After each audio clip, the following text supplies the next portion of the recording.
Hey Mama, welcome to Pearently. Today we're talking about your mucus plug, and Dr. Boyd's actually going to be the one talking to you about it. Before he starts, I want to encourage you to click the link below and join our free online live coaching class.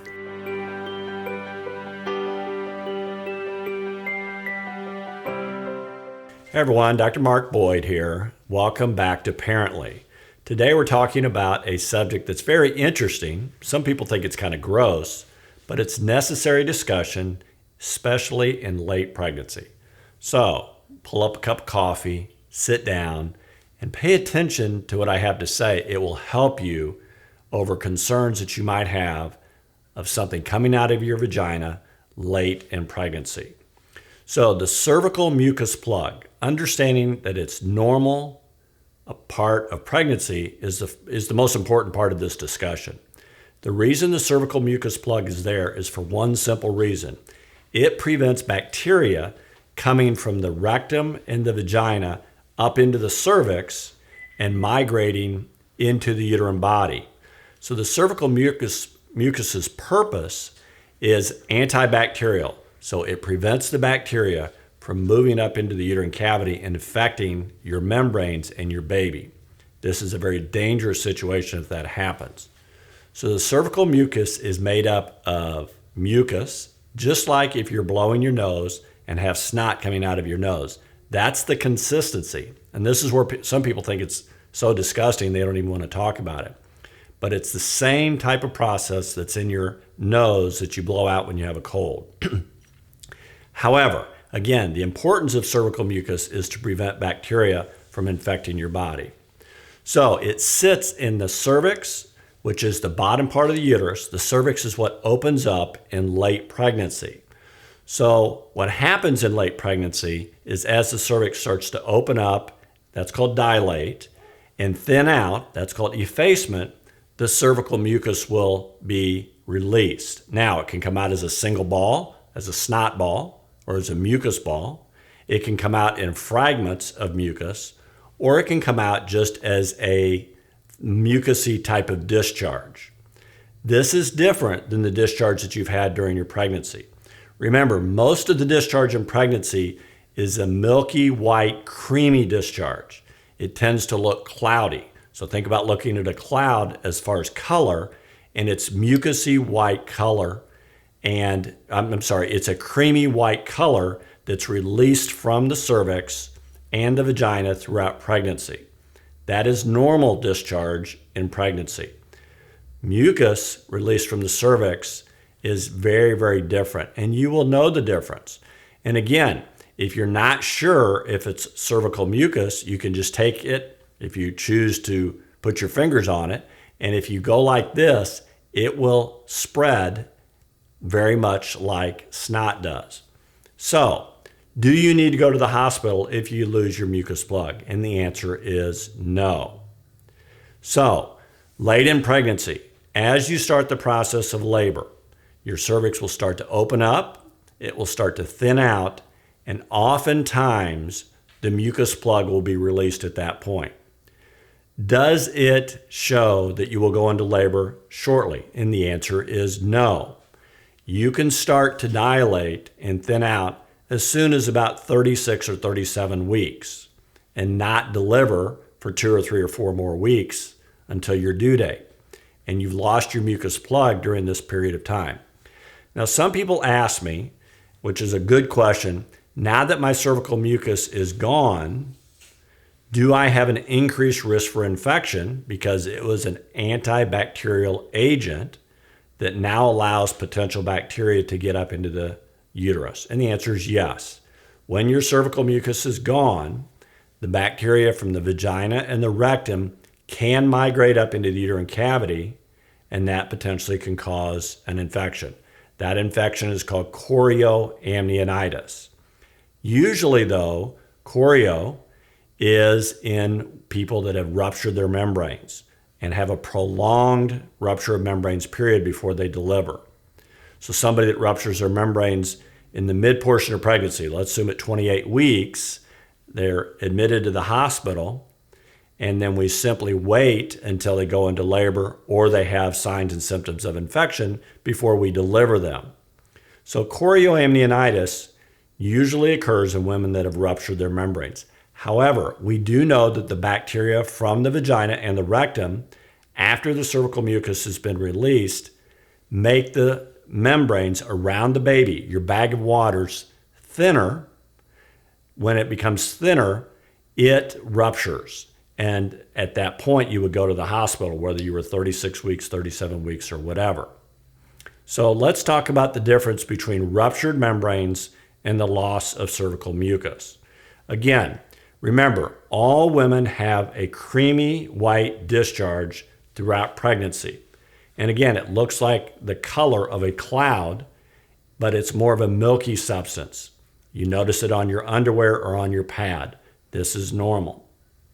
If that becomes malodorous, in other words, it has a bad odor, or it becomes a different color, green or brown, that potentially would mean that you have an infection. And you would need to be evaluated by your healthcare provider. But we're simply at this point talking about what is normal discharge, what is cervical mucus, and what is ruptured membranes. So again, creamy white discharge throughout pregnancy, has no odor, has no color other than the creamy white. Cervical mucus, it's snotty in appearance. Remember, it's like egg whites, and you can spread them apart, and it typically is the same color as the normal discharge. It's more of a creamy white, but it's mucousy instead of milky. The last patient we're talking about, the last scenario, is a patient that ruptures their membranes. Now, when you rupture your membranes, you in your head think, I will know when that happens. But many, many women are evaluated that think they've ruptured their membranes, and actually they realize it was just simply loss of urine. So late in pregnancy, the baby's head sits against the cervix. And when it sits against the cervix, it's also pushing on the bladder. Late in pregnancy especially, the bladder will have a contraction, just like a uterine contraction. And when you have a uterine or bladder contraction, it causes release by a contraction of the bladder, release of urine. So sometimes when you're walking around, when you're coughing, in the middle of the night when you're relaxed, your bladder will have a contraction and you'll lose a bunch of urine. In that scenario, you haven't ruptured your membranes, you simply lost urine. So how do you know if it's loss of urine versus rupture of membranes? It's not always easy, but this is the best scenario I can give you. If you have this loss of fluid, go empty your bladder. Empty your bladder, empty your bladder. Then walk around the house, and when you walk around the house, you can even jump up and down on your heels. If you don't lose any more fluid, then you know it was just urine. If you lose more fluid after you've emptied your bladder, and it continues, that clear fluid continues to run down your leg, then you know you're ruptured. So, 3 types of scenarios. Creamy discharge, color of clouds, no odor, typically no color. That's normal pregnancy discharge. Cervical mucus, the cervical mucus plug, the consistency of snot. It typically is the color of creamy discharge. It's not the color of snot. Remember, most people that have snot, it's due to an infection, and it tends to be yellow or green. Cervical mucus tends to be similar in color as normal creamy discharge, but it's mucousy. The third scenario is the rupture of membranes. That fluid tends to be clear, like urine, and again, it typically has no odor or no color. It's clear like urine. So those are scenarios that will take you to the hospital. If you don't know and you're truly concerned, I always tell patients to either come into the doctor's office or if it's at nighttime to come in to the hospital.